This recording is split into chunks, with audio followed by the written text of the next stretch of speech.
ድንግሏ ልጃገረድ የገዳሙ ሚስት ምንትዋብ ካገባት ጊዜ ጀምሮ ተለያይተው አያውቁ። ምንትዋብ ባለመውለዷ የገዳሙ ቤተሰቦች ትኩር ጥምድ ንክስ አድርገው ይዘዋታል። ገዳሙ ለምን አትፈታትም? ካልፈታት ደግሞ ሌላ ጋር ሂድና ሌላ ልጅ ውለድ። ሰው እንዴት በቁሙ አንድም ፍሬ ሳያፈራ አርጅቶ ይሞታል አንተ? ይሉታል እናቱ። ገዳሙ ትንፍሽ አይልም፣ ዝም ይላል። እሷን ወደ እነሱ ቤት ይዞ መሄድ በእጅጉ ይሸማቀቃል። ይህኑ በተባለ ቁጥር እንግዲህ ሊሰድቧት ነው፣ ፊቷን ያጠቁሩባታል። አንቺስ ሊሆን እስካሁን ድረስ አለመውለድሽ ሕፃን ማለትሽ ነው? የዛ ገልሙተሽ አትኖርም ነበር ብለዋታል። ለመጀመሪያ ጊዜ ለጥሪ የሄዱ ጊዜ። ከዛ በኋላ እሷም ወደ እነሱ ፊት መሄድ በእጅጉ ትፈራለች፣ ትሸማቀቃለች። ምንትዋብ ምንቴ ወደ ቤተሰቧ ወደ እናቷ ተድና የምትለው ይጠፋበታል። እናቷን ምን ብላ ታማክራት? ገዳሙ ጋር ልጁ የሆነ ፍቅር አላቸው። የገዳሙ ቤተሰቦች ምንትዋብን ጥምድ አድርገው ከያዟት በኋላ ምንትዋብ ወደ ገዳሙ ቤተሰቦች እንዳትቀር ወላጆቹ፣ እናት አባቶቹ፣ እህት ወንድሞቹ፣ ዘመዶቹ ናቸው። እንዳትሄድ ደግሞ ስትገባ ጀምረው ባይናቸው፣ በእንቅስቃሴያቸው፣ በአንደበታቸው ባገኙ ቁሳቁስ ሁሉ ይህች በቅሎ መጣች፣ ይሄ በቅሎ እያሉ በስድብ ሸንቆጥ ያረጓታል። እና ይህንን ደግሞ ገዳሙም በእጅጉ አይወደው። ገዳሙ እረተው አንተ እረተው ትለዋለች እናቱ። አባቱ ምንድነው የምትይው? እሱ የወደደውን ያርጋ፣ በመካከላቸው ለምንድነው ጣልቃ የምትገቢው? ይላል የገዳሙ አባት። የገዳሙ እናት እሺ እሱ ሲሆን አንቺ ምን መሆንሽ ነው? እስካሁን አለመውለድሽ? የልጅ ሳታሳይኝ ልሞት ነው? ልጄ አይኑም ዋይኑ ሳያይ ልሞት ነው? ምንድነው እያረግሻለሽው? ትላታለች የገዳሙ እናት። የገዳሙ እናት ደግና ትሁት ናቸው። በልጃቸው በጣባቸው በፍጹም አይፋቱም። እንግዲህ ይሄ ነው ገዳሙንና የገዳሙ ሚስት ምንትዋብን ጭንቅ ያላቸው የማይፈታ እንቆቅልሽ የሆነው ገዳሙ ግራ ይገባዋል። ምንቴ እንዲሁ ምን ብናረግ ይወጀናል ይላታል። ምንቴ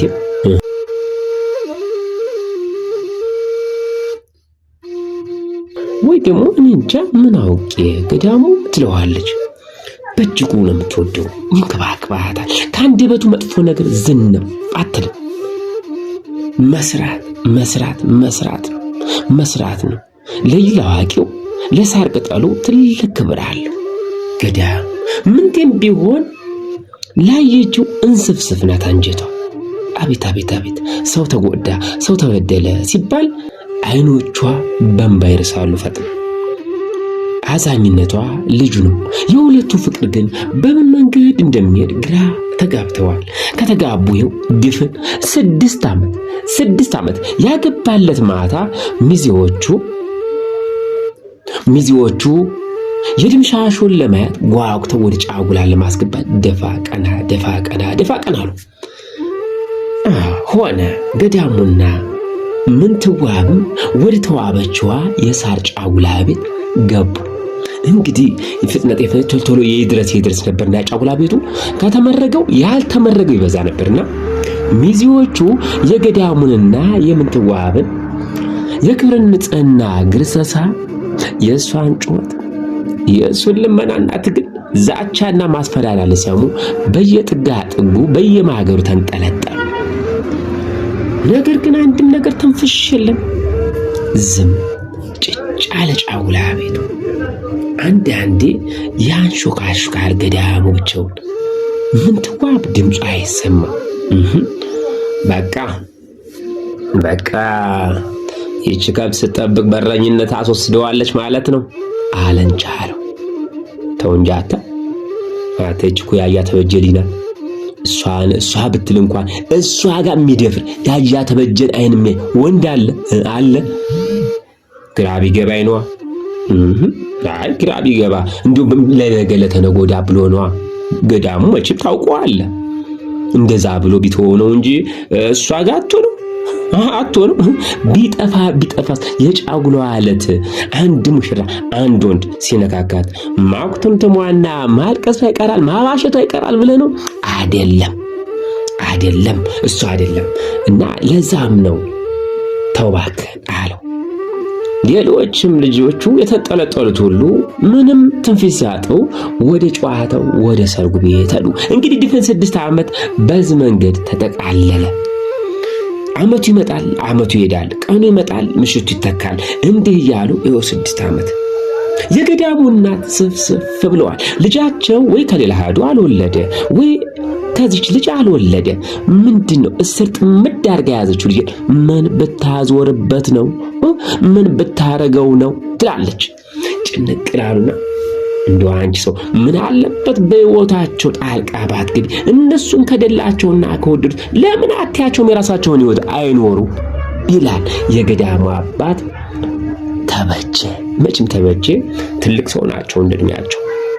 በጣሊያን ጊዜ ሄደው ግንባር ተዋግተዋል። ጀግና ናቸው፣ ስመጥር ናቸው በቀየው። የምንትዋብ አባትም ከፍተኛ ባለስልጣን ነበሩ። መዋጋት ብቻ አይደለም ውጭ ድረስ የተማሩ ናቸው። እድሜያቸው ሲያረጅ ግን ወደ ቀያቸው መጥተው ቀያቸው ላይ መኖር የጀመሩ ትሁትና ቀና አባት ናቸው። ምንቴ እንደው ምንድነው የማትወልጅበት ምክንያቱ? እንደው ሕክምና ልውሰድሽ ይሆን ይላሉ የምንቴ አባት። ኧረ አይደለም ባባይ ትለዋለች። ምን ይሆን ምክንያቱ? እንደው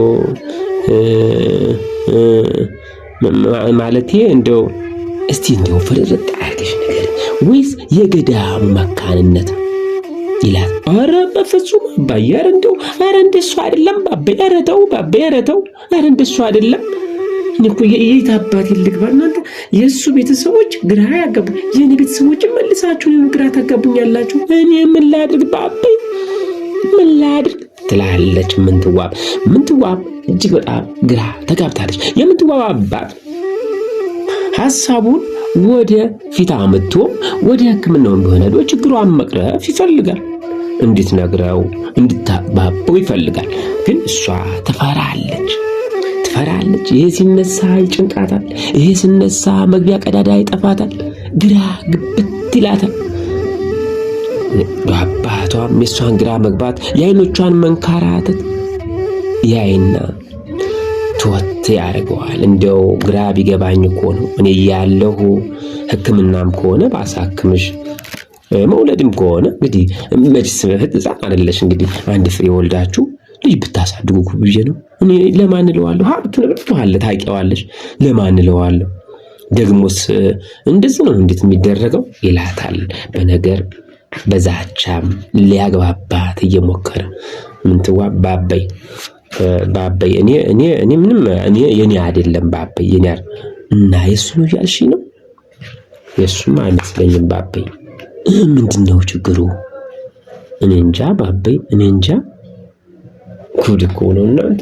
በመካከላችሁ ያለውን ችግር እናንተ ካላወቃችሁት እኛ ወደ ሕክምናው እንወሰድና እናሳውቀው። እንዴት አይነት እኔ እንጃ። ባባይ ደግሞ ይሄንን ምን አድርገን የምታሳክመው? ምኑን? ተወኝማ ባባይ፣ ተወኝማ። ለሰው የማይነገር እኮ ነው ባባይ። ለምን አትወኝም ባባይ? ባባይ እኮ ግራ ቢገባኝ እኮ ነው። ተው እንጂ ባባይ አለች ድንግሏ ልጃገረድ።